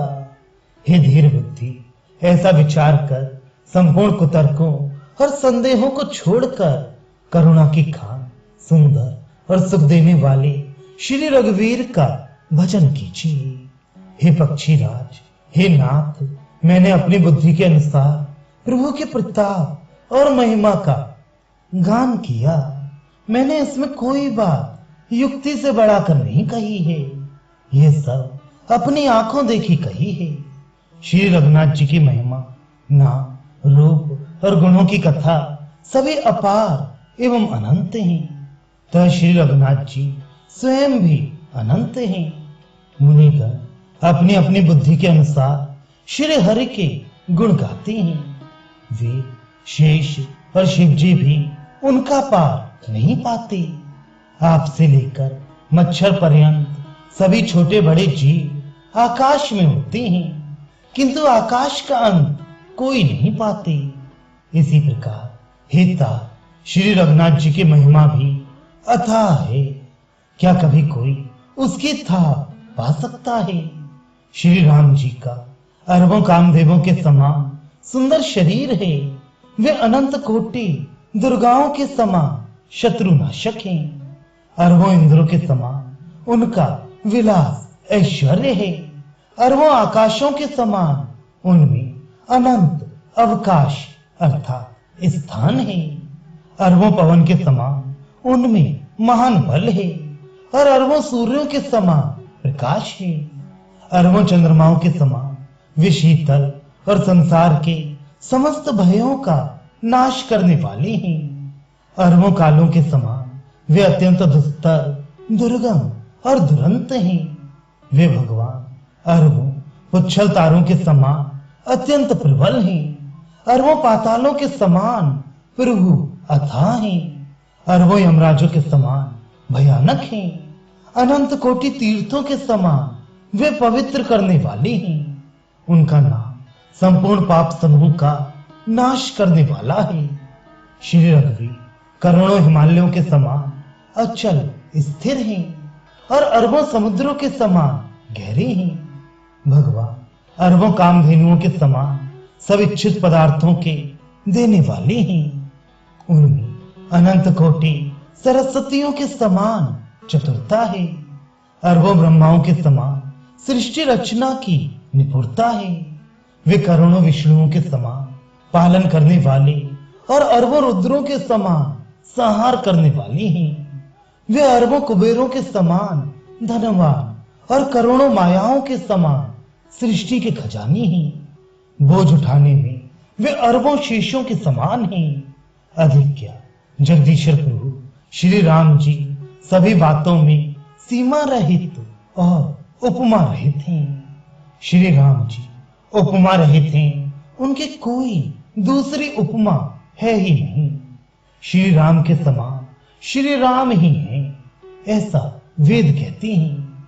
जैसे अरबों जुगनुओं के समान कहने से सूर्य प्रशंसा को नहीं वरन अत्यंत लघुता को ही प्राप्त होता है, सूर्य की निंदा ही होती है।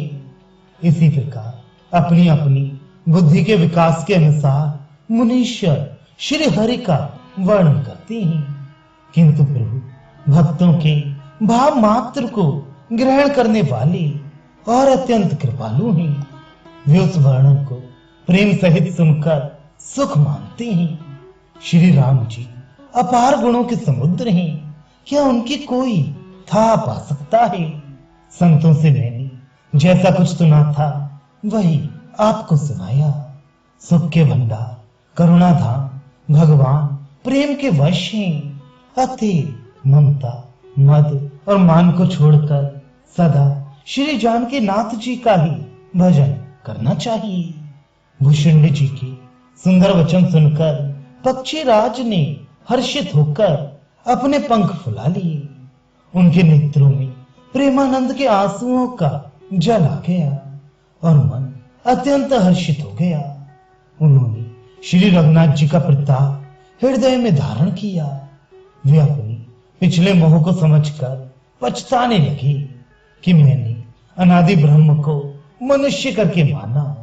गरुण जी ने बार बार काकभूषुंडी जी के चरणों पर सिर नवाया और उन्हें श्री राम जी के ही समान जानकर प्रेम बढ़ाया। गुरु के बिना कोई भव सागर नहीं तर सकता, चाहे वह ब्रह्मा जी और शंकर जी के समान ही क्यों ना हो। गरुण जी ने कहा, हे तात, मुझे संदेह रूपी सर्प ने डस लिया था। सांप के डसने पर जैसे विष चढ़ने से लहरें आती हैं, वैसे ही बहुत सी कुतर्क रूपी दुख देने वाली लहरें आ रही थीं। आपके स्वरूप रूपी गारुणी अर्थात सांप का विष उतारने वाले के द्वारा भक्तों को सुख देने वाले श्री रघुनाथ जी ने मुझे जिला लिया। आपकी कृपा से मेरा मोह नाश हो गया और मैंने श्री राम जी का अनुपम रहस्य जाना। भुषुंडी जी की बहुत प्रकार से प्रशंसा करके सिर नवाकर और हाथ जोड़कर फिर गरुण जी प्रेम पूर्वक विनम्र और कोमल वचन बोले, हे प्रभु, हे स्वामी, मैं अपने अविवेक के कारण आपसे पूछता हूँ। हे कृपा के समुद्र, मुझे अपना निज-दास जानकर आदर पूर्वक मेरे प्रश्न का उत्तर कहिए। आप सब कुछ जानने वाले हैं, तत्व के ज्ञाता हैं, अंधकार से परे, उत्तम बुद्धि से युक्त, सुशील, सरल आचरण वाले, ज्ञान, वैराग्य और विज्ञान के धाम और श्री रघुनाथ जी के प्रिय दास हैं। आपने ये काक शरीर किस कारण से पाया? हे तात, सब समझाकर मुझसे कहिए। हे स्वामी, हे आकाशगामी, ये सुंदर रामचरित मानस आपने कहां पाया, सो कहिए। हे नाथ, मैंने शिव जी से ऐसा सुना है कि महाप्रलय में भी आपका नाश नहीं होता और शिव जी कभी मिथ्या वचन कहते नहीं। वह भी मेरे मन में संदेह है, क्योंकि हे नाथ, नाग, मनुष्य, देवता आदि चराचर जीव तथा ये सारा जगत काल का कलेवा है। असंख्य ब्रह्मांडों का नाश करने वाला काल सदा बड़ा ही अनिवार्य है। ऐसा वह अत्यंत भयंकर काल आपको नहीं व्यापता, आप पर प्रभाव नहीं दिखलाता, इसका क्या कारण है? हे कृपालु, मुझे कहिए। ये ज्ञान का प्रभाव है या योग का बल है? हे प्रभु, आपके आश्रम में आते ही मेरा मोह और भ्रम भाग गया। इसका क्या कारण है? हे नाथ, ये सब प्रेम सहित कहिए। हे उमा, गरुण जी की वाणी सुनकर काकभुशुंडी जी हर्षित हुए और परम प्रेम से बोली, हे सर्पों के शत्रु, आपकी बुद्धि धन्य है, धन्य है। आपके प्रश्न मुझे बहुत ही प्यारे लगे। आपके प्रेम युक्त सुंदर प्रश्न सुनकर मुझे अपने बहुत जन्मों की याद आ गई। मैं अपनी सब कथा विस्तार से कहता हूँ। हिता आदर सहित मन लगाकर सुनिए। अनेक जप, तप, यज्ञ, शम, दम, व्रत, दान, वैराग्य, विवेक, योग, विज्ञान आदि सबका फल श्री रघुनाथ जी के चरणों में प्रेम होना है। इसके बिना कोई कल्याण नहीं पा सकता। मैंने इसी शरीर से श्री राम जी की भक्ति प्राप्त की है। इसी से इस पर मेरी ममता अधिक है। जिससे अपना कुछ स्वार्थ होता है उस पर सभी कोई प्रेम करते हैं। हे गरुण जी, वेदों में मानी हुई ऐसी नीत है और सज्जन भी कहते हैं कि अपना परम हित जानकर अत्यंत नीच से भी प्रेम करना चाहिए। रेशम कीड़े से होता है, उससे सुंदर रेशमी वस्त्र बनता है। इसी से उस परम पवित्र कीड़े को भी सब कोई प्राणों के समान पालते हैं। जीव के लिए सच्चा स्वार्थ यही है कि मन, वचन और कर्म से श्री राम जी के चरणों में प्रेम हो। वही शरीर पवित्र और सुंदर है जिस शरीर को पाकर श्री रघुवीर का भजन किया जाए। जो श्री राम जी की विमुख है वे यदि ब्रह्मा जी के समान शरीर पा जाए तो भी कवि और पंडित उसकी प्रशंसा नहीं करते। इसी शरीर से मेरे हृदय में राम भक्ति उत्पन्न हुई। इसी से हे स्वामी, यह मुझे परम प्रिय है।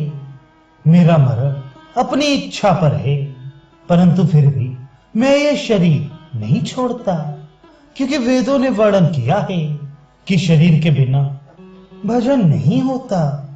पहले मोह ने मेरी बड़ी दुर्दशा की। श्री राम जी के विमुख होकर मैं कभी सुख से नहीं सोया। अनेक जन्मों में मैंने अनेकों प्रकार की योग, जप, तप, यज्ञ और दान आदि कर्म किए। हे गरुड़ जी, जगत में ऐसी कौन योनि है जिसमें मैंने बार बार घूम फिर कर जन्म ना लिया हो।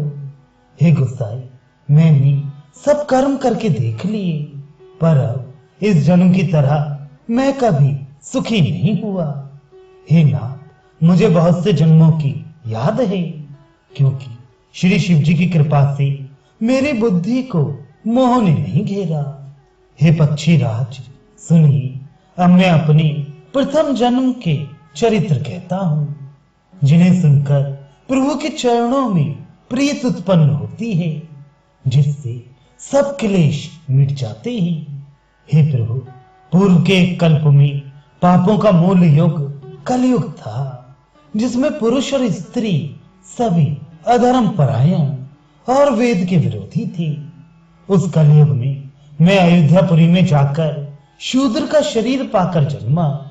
मैं मन, वचन और कर्म से शिव जी का सेवक और दूसरे देवताओं की निंदा करने वाला अभिमानी था।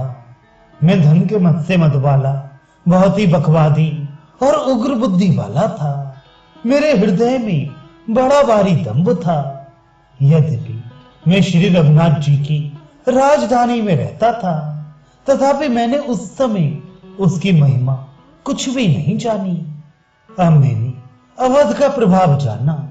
वेद, शास्त्र और पुराणों ने ऐसा गाया है कि किसी भी जन्म में जो कोई भी अयोध्या में बस जाता है वह अवश्य ही श्री राम जी के परायण हो जाएगा। अवध का प्रभाव जीव तभी जानता है जब हाथ में धनुष धारण करने वाले श्री राम जी उसके हृदय में निवास करते हैं। हे गरुड़ जी, वह कलिकाल बड़ा कठिन था। उसमें सभी नर नारी पापों में लिप्त थे। कलयुग के पापों ने सब धर्मों को गिरस लिया। सदग्रंथ लुप्त हो गए। दम्भियों ने अपनी बुद्धि से कल्पना कर करके बहुत से पंथ प्रकट कर दिए। सभी लोग मोह के वश हो गए। शुभ कर्मों को लोभ ने हड़प लिया। हे ज्ञान के भंडार, हे श्री हरि के वाहन, सुनिए, अब मैं कली के कुछ धर्म कहता हूं। कलयुग में न वर्ण धर्म रहता है, न चारों आश्रम रहते हैं। सब पुरुष स्त्री वेद के विरोध में लगे रहते हैं। ब्राह्मण वेदों के बेचने वाले और राजा प्रजा को खा डालने वाले होते हैं। वेद की आज्ञा कोई नहीं मानता। जिसको जो अच्छा लग जाए वही मार्ग है। जो डींग मारता है वही पंडित है। जो मिथ्या आरंभ करता आडंबर रचता है और जो दम्भ में रत है उसी को सब कोई संत कहते हैं।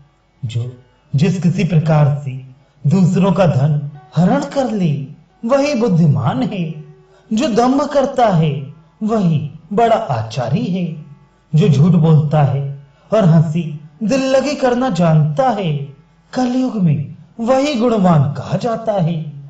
जो आचारहीन है और वेद मार्ग को छोड़े हुए है, कलयुग में वही ज्ञानी और वही वैराग्यवान है। जिसके बड़े बड़े नख और लंबी लंबी जटाएं हैं, वही कलयुग में प्रसिद्ध तपस्वी है। जो अमंगल वेश और अमंगल भूषण धारण करते हैं और भक्ष्य अभक्ष्य खाने योग्य और ना खाने योग्य सब कुछ खा लेते हैं, वे ही योगी हैं, वे ही सिद्ध हैं और वे ही मनुष्य कलयुग में पूज्य हैं। जिनके आचरण दूसरों का अहित करने वाले हैं, उन्हीं का बड़ा गौरव होता है और वे ही सम्मान के योग्य हैं। जो मन वचन और कर्म से झूठ बकने वाले हैं, वे ही कलयुग में वक्ता माने जाते हैं। हे गोसाई, सभी मनुष्य स्त्रियों के विशेष वश में हैं और बाजीगर के बंदर की तरह उनके नचाए नाचते हैं। ब्राह्मणों को शूद्र ज्ञानोपदेश करते हैं और गले में जनेऊ डालकर कुत्सित दान लेते हैं। सभी पुरुष काम और लोभ में तत्पर और क्रोधी होते हैं। देवता ब्राह्मण वेद और संतों के विरोधी होते हैं। अभाग्नि स्त्रियां गुणों के धाम सुंदर पति को छोड़कर पर पुरुष का सेवन करती हैं। सुहागिनी स्त्रियां तो आभूषणों से रहित होती हैं, पर विधवाओं के नित्य नए श्रृंगार होते हैं। शिष्य और गुरु में बहरे और अंधे का सा हिसाब होता है। शिष्य गुरु के उपदेश को सुनता नहीं, गुरु देखता नहीं, उसे ज्ञान दृष्टि प्राप्त नहीं है। जो गुरु शिष्य का धन हरण करता है पर शोक हरण नहीं करता, वह घोर नरक में पड़ता है। माता पिता बालकों को बुलाकर वही धर्म सिखलाते हैं जिससे पेट भरे। स्त्री पुरुष ब्रह्म ज्ञान के सिवा दूसरी बात नहीं करते, पर वे लोग बस बहुत थोड़े लाभ के लिए ब्राह्मण और गुरु की हत्या तक कर डालते हैं। शूद्र ब्राह्मणों से विवाद करते हैं और कहते हैं कि हम क्या तुमसे कुछ कम हैं। जो ब्रह्म को जानता है वही श्रेष्ठ ब्राह्मण है, ऐसा कहकर वे उन्हें डांटकर आंखें दिखलाते हैं। जो पराई स्त्री में आसक्त, कपट करने में चतुर और मोह द्रोह और ममता में लिपटे हुए हैं, वे ही मनुष्य ब्रह्म और जीव को एक बताने वाले ज्ञानी हैं। मैंने उस कलयुग का यह चरित्र देखा। वे स्वयं तो नष्ट हुए ही रहते हैं, जो कहीं सतमार्ग का प्रतिपालन करते हैं उनको भी वे नष्ट कर देते हैं। जो तर्क करके वेद की निंदा करते हैं, वे लोग कल्प कल्प भर एक एक नरक में पड़े रहते हैं। तेली कुम्हार, चांडाल, भील, कोल और कलवार आदि जो वर्ण में नीचे हैं, स्त्री के मरने पर अथवा घर की संपत्ति नष्ट हो जाने पर सिर मुड़ाकर सन्यासी हो जाते हैं। वे अपने को ब्राह्मणों से पुजवाते हैं और अपने ही हाथों दोनों लोक नष्ट करते हैं। ब्राह्मण अपढ़, लोभी, कामी, आचारहीन, मूर्ख और नीचे जाति की व्यभिचारिणी स्त्रियों के स्वामी होते हैं। शूद्र नाना प्रकार के जप, तप और व्रत करते हैं तो ऊंचे आसन पर बैठकर पुराण कहते हैं। सब मनुष्य मनमाना आचरण करते हैं। अपार अनीति का वर्णन नहीं किया जा सकता। कलयुग में सब लोग वर्ण संकर और मर्यादा से च्युत हो गए। वे पाप करते हैं और उनके फलस्वरूप दुख, भय, रोग, शोक और प्रिय वस्तु का वियोग पाते हैं। वेद सम्मत तथा वैराग्य और ज्ञान से युक्त जो हरि भक्ति का मार्ग है, मोहवश मनुष्य उस पर नहीं चलते और अनेकों नए नए पंथों की कल्पना करते हैं। सन्यासी बहुत धन लगाकर घर सजाते हैं, उनमें वैराग्य नहीं रहा, उसे विषयों ने हर लिया। तपस्वी धनवान हो गए और गृहस्थ दरिद्र। हिता कलयुग की लीला कुछ कही नहीं जाती। कुलवती और सती स्त्री को पुरुष घर से निकाल देते हैं और अच्छी चाल को छोड़कर घर में दासी को ला रखते हैं। पुत्र अपने माता पिता को तभी तक मानते हैं जब तक स्त्री का मुंह दिखाई नहीं पड़ा। जब से ससुराल प्यारी लगने लगी, तब से कुटुंबी शत्रु रूप हो गए। राजा लोग पाप परायण हो गए, उनमें धर्म नहीं रहा। वे प्रजा को नित्य ही बिना अपराध दंड देकर उनकी दुर्दशा किया करते हैं। धनी लोग नीच जाति के होने पर भी कुलीन माने जाते हैं। द्विज का चिन्ह जनेऊ मात्र रह गया और नंगे बदन रहना तपस्वी का। जो वेदों और पुराणों को नहीं मानते, कलयुग में वे ही हरि भक्त और सच्चे संत कहलाते हैं। कवियों के तो झुंड हो गए, पर दुनिया में कवियों का आश्रयदाता सुनाई नहीं पड़ता। गुण में दोष लगाने वाले बहुत हैं, पर गुणी कोई भी नहीं है। कलयुग में बार बार अकाल पड़ते हैं। अन्न के बिना सब लोग दुखी होकर मरते हैं। हे पक्षी राज गरुण जी, सुनिए, कलयुग में कपट, हठ, दुराग्रह, दंभ, द्वेष, पाखंड, मान, मोह और काम आदि और मद ब्रह्मांड भर में छा गए। मनुष्य जब तप, यज्ञ, व्रत और दान आदि धर्म तामसी भाव से करने लगे। देवता पृथ्वी पर जल नहीं बरसाते और बोया हुआ अन्न उगता नहीं। स्त्रियों के बाल ही भूषण हैं, उनके शरीर पर कोई आभूषण नहीं रह गया और उनको भूख बहुत लगती है, अर्थात वे सदा अतृप्त ही रहती हैं। वे धनी और बहुत प्रकार की ममता होने के कारण दुखी रहती हैं।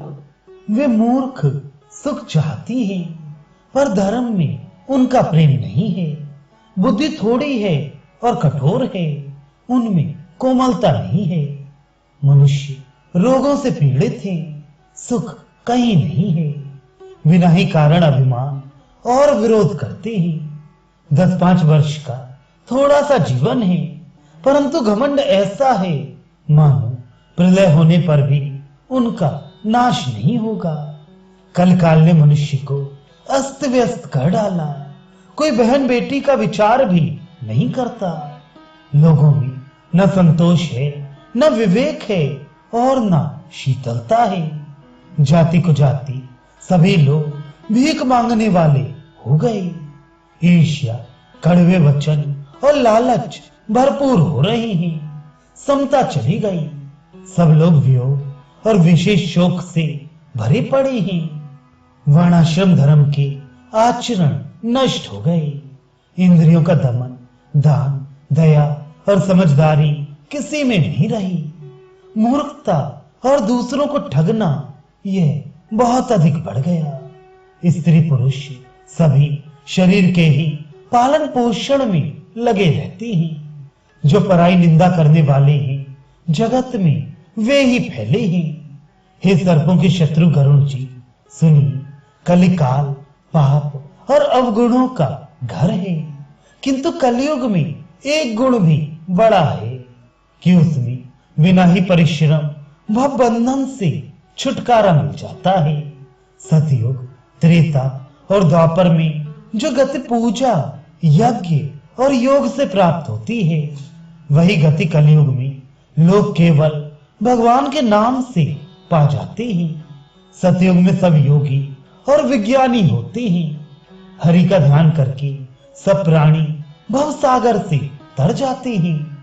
द्वापर में श्री रघुनाथ जी के चरणों की पूजा करके मनुष्य संसार से तर जाते हैं। दूसरा कोई उपाय नहीं है। और कलयुग में तो केवल श्री हरि की गुण कथाओं का गान करने से ही मनुष्य भव सागर की थाह पा जाते हैं। कलयुग में ना तो योग और यज्ञ है और ना ज्ञान ही है। श्री राम जी का गुणगान ही एकमात्र आधार है। अतः सारे भरोसे त्याग कर जो श्री राम जी को भजता है और प्रेम सहित उनके गुण समूहों को गाता है, वही भव सागर से तर जाता है। इसमें कुछ भी संदेह नहीं। नाम का प्रताप कलयुग में प्रत्यक्ष है।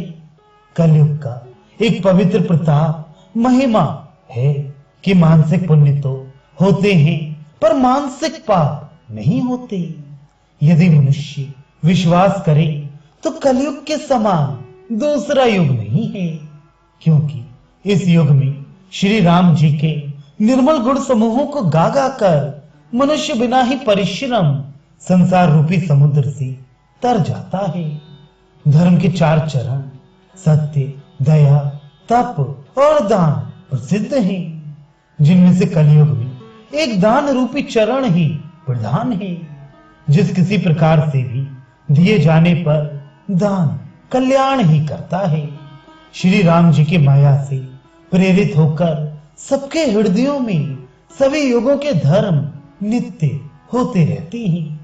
शुद्ध सत्वगुण, समता, विज्ञान और मन का प्रसन्न होना, इसे सतयुग का प्रभाव जाने।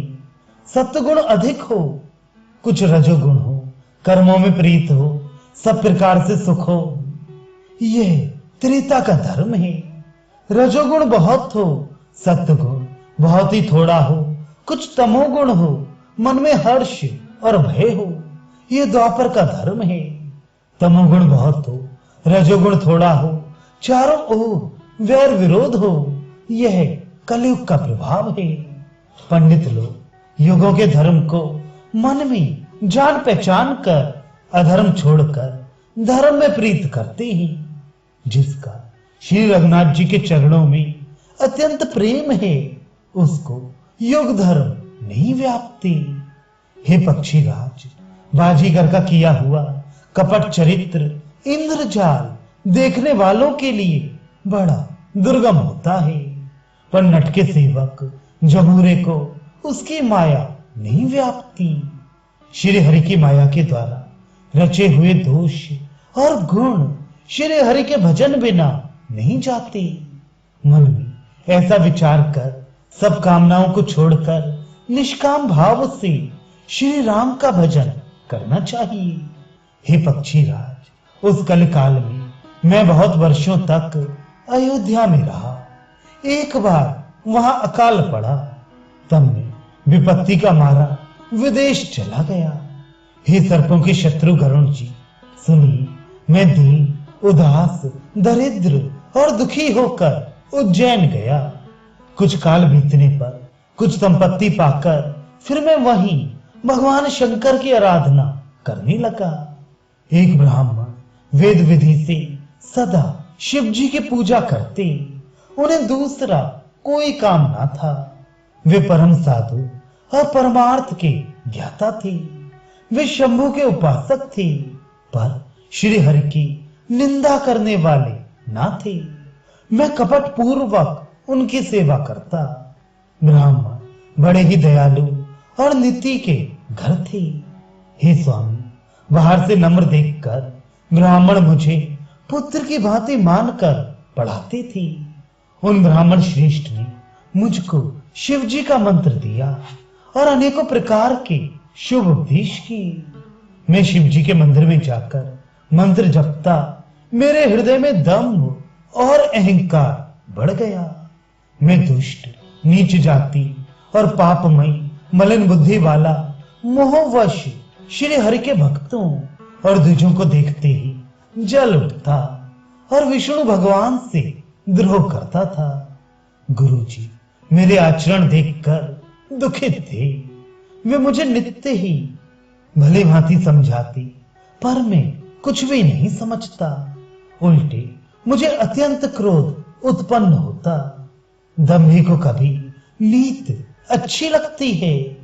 एक बार गुरुजी ने मुझे बुला लिया और बहुत प्रकार से परमार्थ नीति की शिक्षा दी कि हे पुत्र, शिव जी की सेवा का फल यही है कि श्री राम जी के चरणों में प्रगाढ़ भक्ति हो।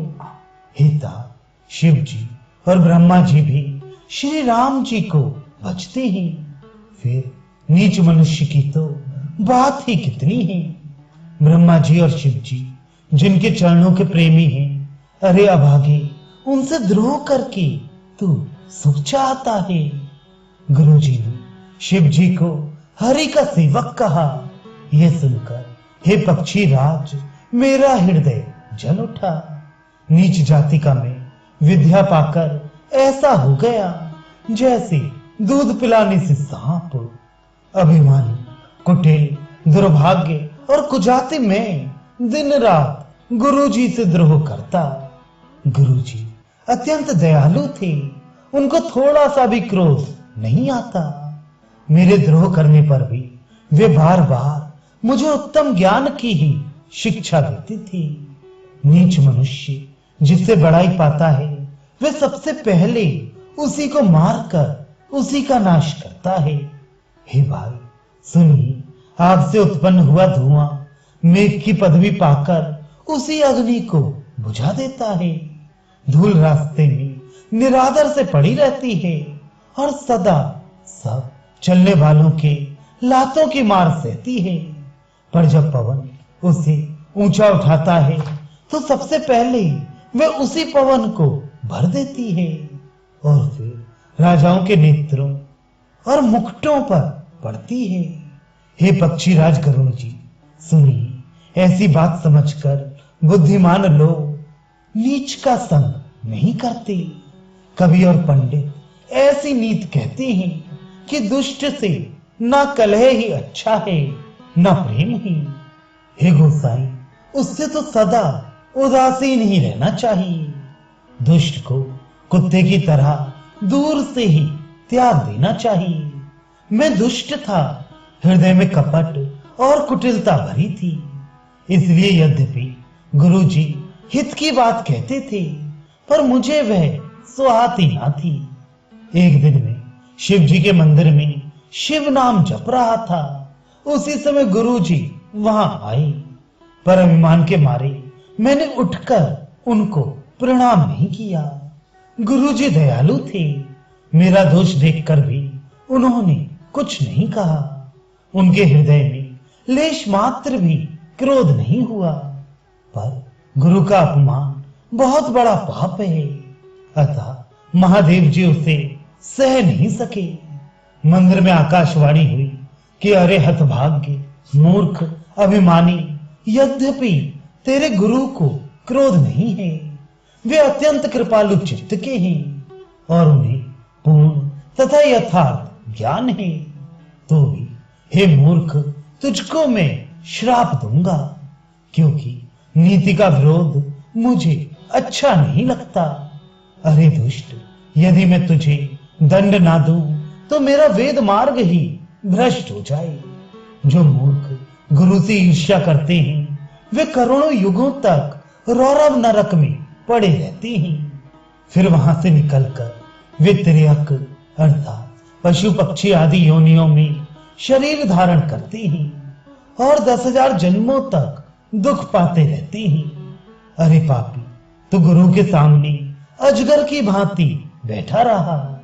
रे दुष्ट, तेरी बुद्धि पाप से ढक गई है, अतः तू सर्प हो जा। अरे अधम से भी अधम इस अधोगति अर्थात सर्प की नीची योनि को पाकर किसी बड़े भारी पेड़ के खोखले में जाकर रहे। शिव जी का भयानक श्राप सुनकर गुरुजी ने हाहाकार किया। मुझे कांपता हुआ देखकर उनके हृदय में बड़ा संताप उत्पन्न हुआ। प्रेम सहित दंडवत करके वे ब्राह्मण श्री शिव जी के सामने हाथ जोड़कर मेरे भयंकर दंड का विचार कर गदगद वाणी से विनती करने लगे। हे मोक्ष स्वरूप, विभु, व्यापक, ब्रह्म और वेद स्वरूप, ईशान दिशा के ईश्वर तथा सबके स्वामी श्री शिव जी, मैं आपको नमस्कार करता हूं। निज स्वरूप में स्थित अर्थात माया आदि रहित, मायिक गुणों से रहित, भेद रहित, इच्छा रहित, चेतन आकाश रूप एवं आकाश को ही वस्त्र रूप में धारण करने वाली दिगंबर आपको मैं भजता हूं। निराकार ओमकार के मूल, तीनों गुणों से अतीत, वाणी, ज्ञान और इंद्रियों से परे, कैलाशपति, विकराल, महाकाल के विकाल, कृपालु, गुणों के धाम, संसार से परे आप परमेश्वर को मैं नमस्कार करता हूं, जो हिमाचल के समान गौर वर्ण तथा गंभीर हैं, जिनके शरीर में करोड़ों कामदेवों की ज्योति एवं शोभा है, जिनके सिर पर सुंदर नदी गंगा जी विराजमान है, जिनके ललाट पर द्वितीया का चंद्रमा और गले में सर्प सुशोभित हैं, जिनके कानों में कुंडल हिल रहे हैं, सुंदर भ्रुकुटी और विशाल नेत्र हैं, जो प्रसन्न मुख, नीलकंठ और दयालु हैं, सिंह चर्म का वस्त्र धारण किए और मुंडमाला पहनी है। उन सबके प्यारे और सबके नाथ, कल्याण करने वाले श्री शंकर जी को मैं भजता हूं। रुद्र रूप, श्रेष्ठ, तेजस्वी, परमेश्वर, अखंड, अजन्मा, करोड़ों सूर्यों के समान प्रकाश वाले, तीनों प्रकार के दुखों को निर्मूल करने वाले, हाथ में त्रिशूल धारण किए, प्रेम के द्वारा प्राप्त होने वाले भवानी के पति श्री शंकर जी को मैं भजता हूं।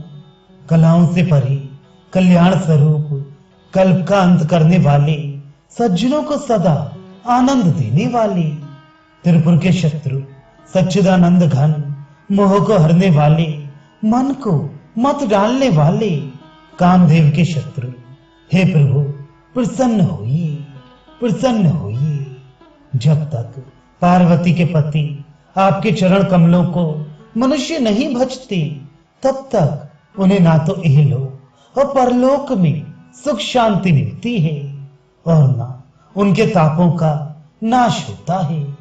अतः हे समस्त जीवों के अंदर हृदय में निवास करने वाले प्रभु प्रसन्न होइए। मैं ना तो योग जानता हूं, न जप और न पूजा ही।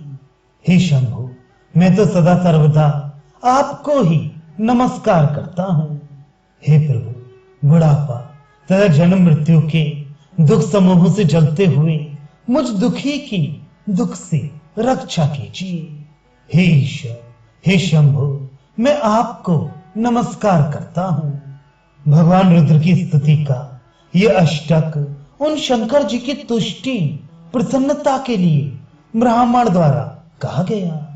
जो मनुष्य इसे भक्ति पूर्वक पढ़ते हैं, उन पर भगवान शंभु प्रसन्न होते हैं। सर्वज्ञ शिव जी ने विनती सुनी और ब्राह्मण का प्रेम देखा। तब मंदिर में आकाशवाणी हुई कि हे द्विजश्रेष्ठ, वर मांगो। ब्राह्मण ने कहा, हे प्रभु, यदि आप मुझ पर प्रसन्न हैं और हे नाथ, यदि इस दीन पर आपका स्नेह है, तो पहले अपने चरणों की भक्ति देकर फिर दूसरा वर दीजिए। हे प्रभु, यह अज्ञानी जीव आपकी माया के वश होकर निरंतर भूला फिरता है। हे कृपा के समुद्र भगवान, उस पर क्रोध ना कीजिए। हे दीनों पर दया करने वाले कल्याणकारी शंकर, अब इस पर कृपा कीजिए, जिससे हे नाथ थोड़े ही समय में इस पर श्राप के बाद श्राप से मुक्ति हो जाए। हे कृपा निधान, अब वही कीजिए जिससे इसका परम कल्याण हो। दूसरे के हित से सनी हुई ब्राह्मण की वाणी सुनकर फिर आकाशवाणी हुई, एवं मस्तु, ऐसा ही हो। यद्यपि इसने भयानक पाप किया है और मैंने भी इसे क्रोध करके श्राप दिया है, तो भी तुम्हारी साधुता देखकर मैं इस पर विशेष कृपा करूंगा। हे द्विज, जो क्षमाशील एवं परोपकारी होते हैं वे मुझे वैसे ही प्रिय हैं जैसे खरारी श्री रामचंद्र जी।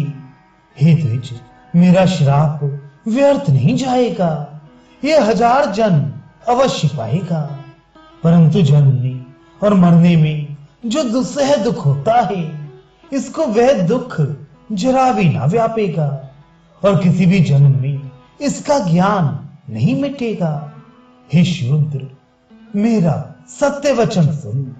प्रथम तो तेरा जन्म श्री रघुनाथ जी की पुरी में हुआ, फिर तूने मेरी सेवा में मन लगाया। पुरी के प्रभाव और मेरी कृपा से तेरे हृदय में राम भक्ति उत्पन्न होगी। हे भाई, अब मेरा सत्य वचन सुन।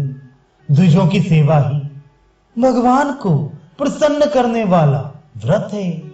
अब कभी ब्राह्मण का अपमान न करना, संतों को अनंत श्री भगवान ही के समान जानना। इंद्र के वज्र, मेरे विशाल त्रिशूल, काल के दंड और श्री हरि के विकराल चक्र के मारे भी जो नहीं मरता, वह भी विप्रद्रोह रूपी अग्नि से भस्म हो जाता है। आकाशवाणी के द्वारा शिव जी के वचन सुनकर गुरुजी हर्षित होकर ऐसा ही हो, ये कहकर मुझे बहुत समझाकर और शिव जी के चरणों को हृदय में रखकर अपने घर गए। काल की प्रेरणा से मैं विंध्याचल में जाकर सर्प हुआ।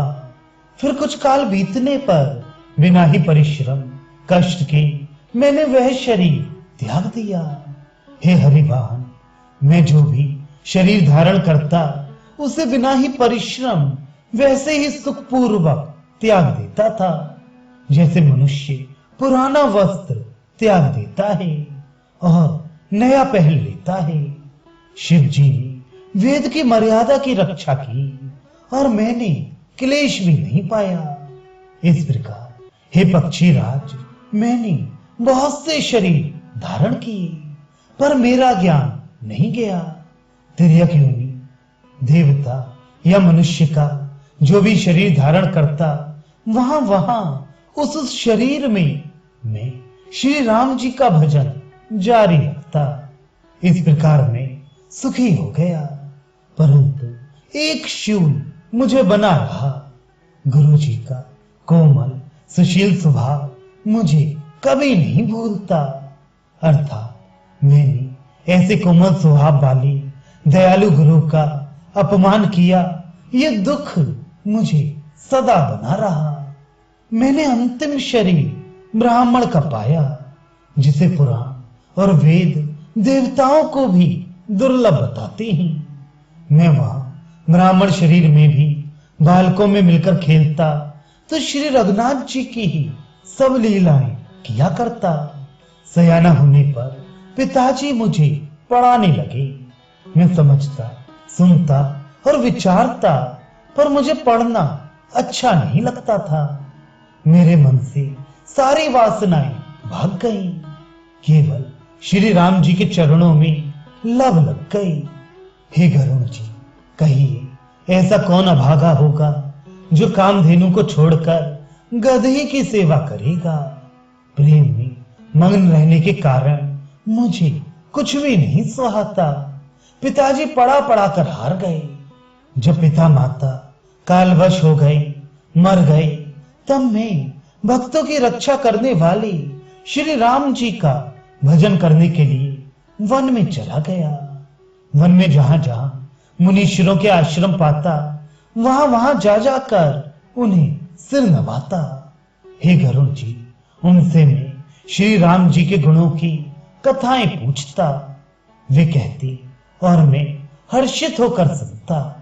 इस प्रकार मैं सदा सर्वदा श्री हरि के गुणानुवाद सुनता फिरता। शिव जी की कृपा से मेरी सर्वत्र अबाधित गति थी, अर्थात मैं जहां चाहता वहीं जा सकता था। मेरी तीनों प्रकार की, पुत्र की, धन की और मान की गहरी प्रबल वासनाएं छूट गईं और हृदय में एक यही लालसा अत्यंत बढ़ गई कि जब श्री राम जी के चरण कमलों के दर्शन करूं तब अपना जन्म सफल हुआ समझूं। जिनसे मैं पूछता वे ही मुनि ऐसा कहते कि ईश्वर सर्वभूतमय है। ये निर्गुण मत मुझे नहीं सुहाता था। हृदय में सगुण ब्रह्म पर प्रीति बढ़ रही थी। गुरु जी के वचनों का स्मरण करके मेरा मन श्री राम जी के चरणों में लग गया। मैं क्षण क्षण नया नया प्रेम प्राप्त करता हुआ श्री रघुनाथ जी का यश गाता फिरता था।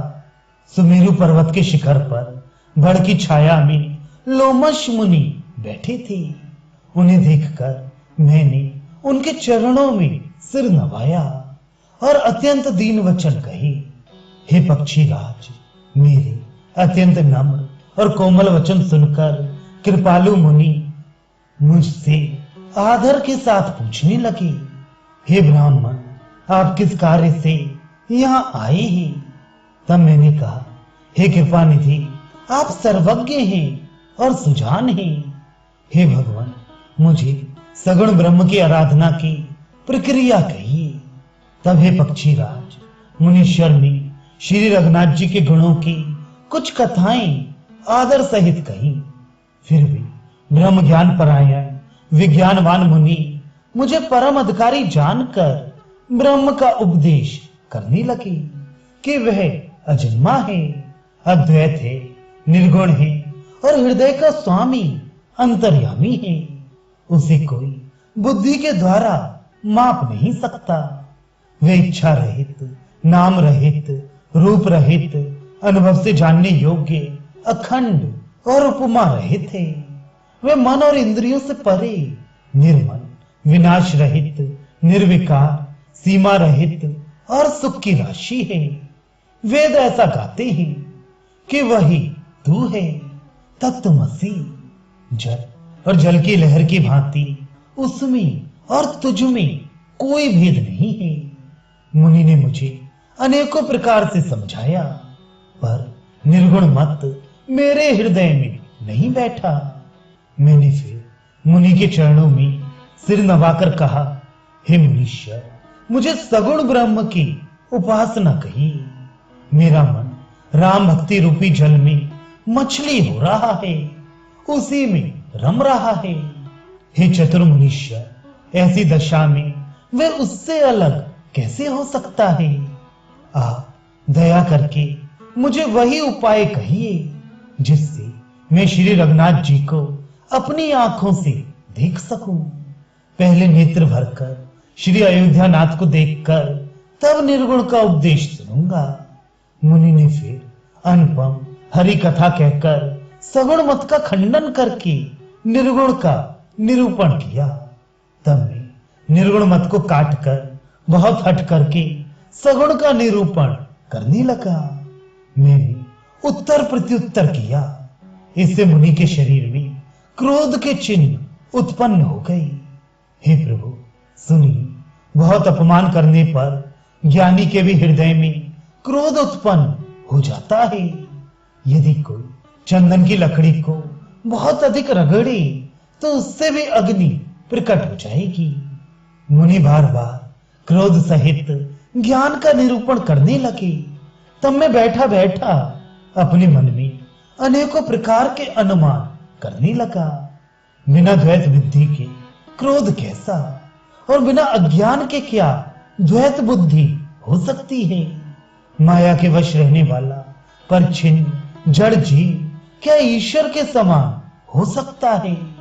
सबका हित चाहने से क्या कभी दुख हो सकता है। जिसके पास पारस मणि है उसके पास क्या दरिद्रता रह सकती है।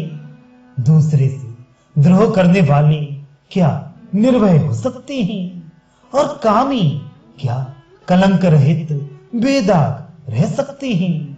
ब्राह्मण का बुरा करने से क्या वंश रह सकता है। स्वरूप की पहचान अर्थात आत्मज्ञान होने पर क्या आसक्ति पूर्वक कर्म हो सकते हैं। दुष्टों के संग से क्या किसी के सुबुद्धि उत्पन्न हुई है, पर स्त्रीगामी क्या उत्तम गत पा सकता है। परमात्मा को जानने वाले कहीं जन्म मरण के चक्कर में पड़ सकते हैं। भगवान की निंदा करने वाले क्या कभी सुखी हो सकते हैं। नीति बिना जाने क्या राज्य रह सकता है। श्री हरि के चरित्र वर्णन करने पर क्या पाप रह सकते हैं। बिना पुण्य के क्या पवित्र यश प्राप्त हो सकता है। बिना पाप के भी क्या कोई अपयश पा सकता है। जिसकी महिमा वेद संत और पुराण गाते हैं, उस हरि भक्ति के समान क्या कोई दूसरा लाभ भी है। हे भाई, जगत में क्या इसके समान दूसरी भी कोई हानि है कि मनुष्य का शरीर पाकर भी श्री राम जी का भजन ना किया जाए। चुगलखोरी के समान क्या कोई दूसरा पाप है। और हे गरुड़ जी, दया के समान क्या कोई दूसरा धर्म है। इस प्रकार मैं अनगणित युक्तियां मन में विचारता था और आदर के साथ मुनि का उपदेश नहीं सुनता था।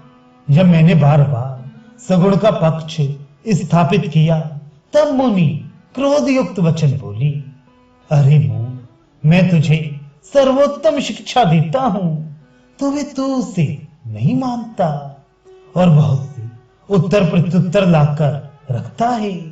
मेरे सत्य वचन पर विश्वास नहीं करता, कौवे की भांति सभी से डरता है।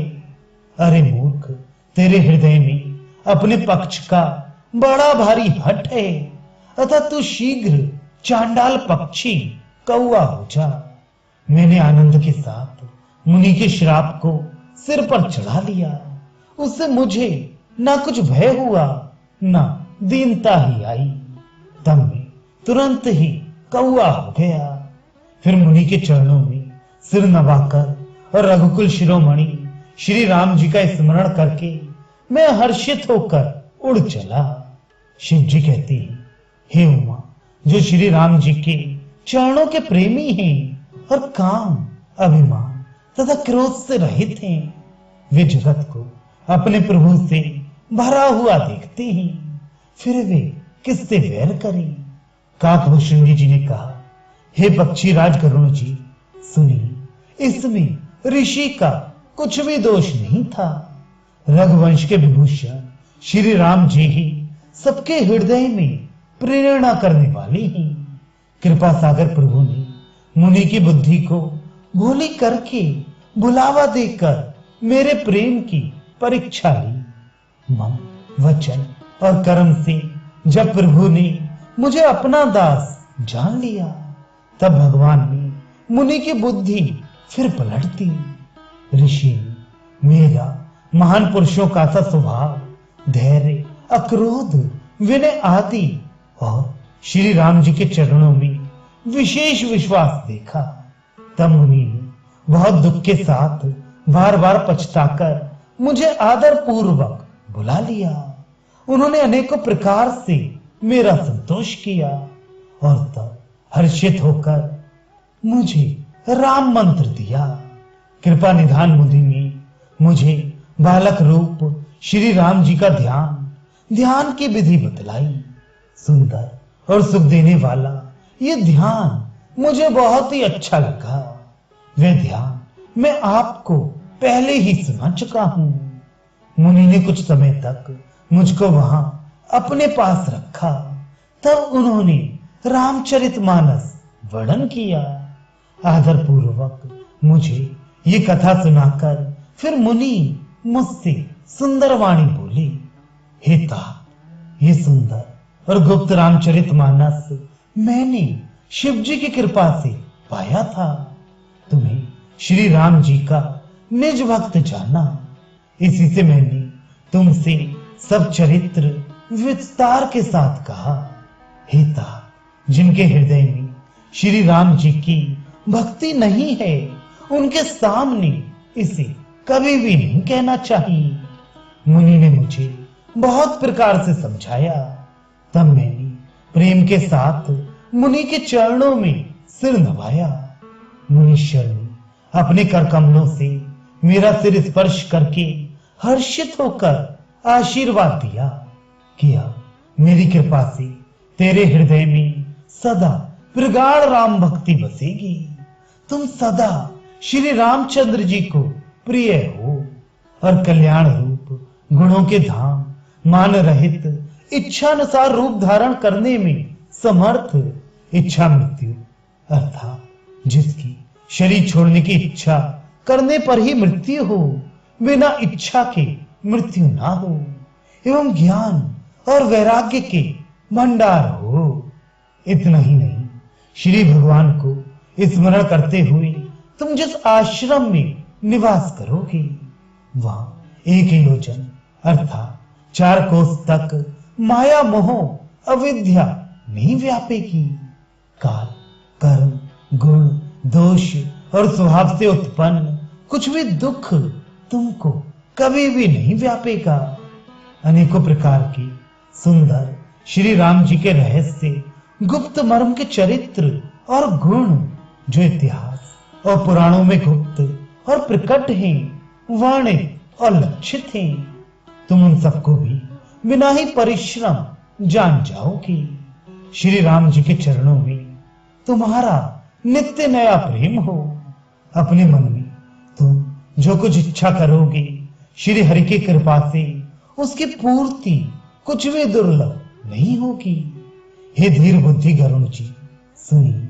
मुनि का आशीर्वाद सुनकर आकाश में गंभीर ब्रह्मवाणी हुई कि हे ज्ञानी मुनि, तुम्हारा वचन ऐसा ही सत्य हो। ये कर्म, मन और वचन से मेरा भक्त है। आकाशवाणी सुनकर मुझे बड़ा हर्ष हुआ। मैं प्रेम में मग्न हो गया और मेरा सब संदेह जाता रहा। तदनंतर मुनि की विनती करके आज्ञा पाकर और उनके चरण कमलों में बार बार सिर नभाकर मैं हर्ष सहित इस आश्रम में आया। प्रभु श्री राम जी की कृपा से मैंने दुर्लभ वर पा लिया। हे पक्षी राज, मुझे यहाँ निवास करते 27 कल्प बीत गए। मैं यहाँ सदा श्री रघुनाथ जी के गुणों का गान किया करता हूँ और चतुर पक्षी उसे आदर पूर्वक सुनते हैं। अयोध्यापुरी में जब जब श्री रघुवीर भक्तों के हित के लिए मनुष्य शरीर धारण करते हैं, तब तक मैं जाकर श्री राम जी की नगरी में रहता हूँ और प्रभु की शिशु लीला देखकर सुख प्राप्त करता हूँ। फिर हे पक्षी राज, श्री राम जी के शिशु रूप को हृदय में रखकर मैं अपने आश्रम में आ जाता हूँ।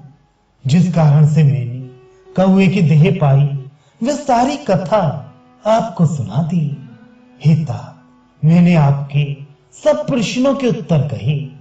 आहा, राम भक्ति की बड़ी भारी महिमा है।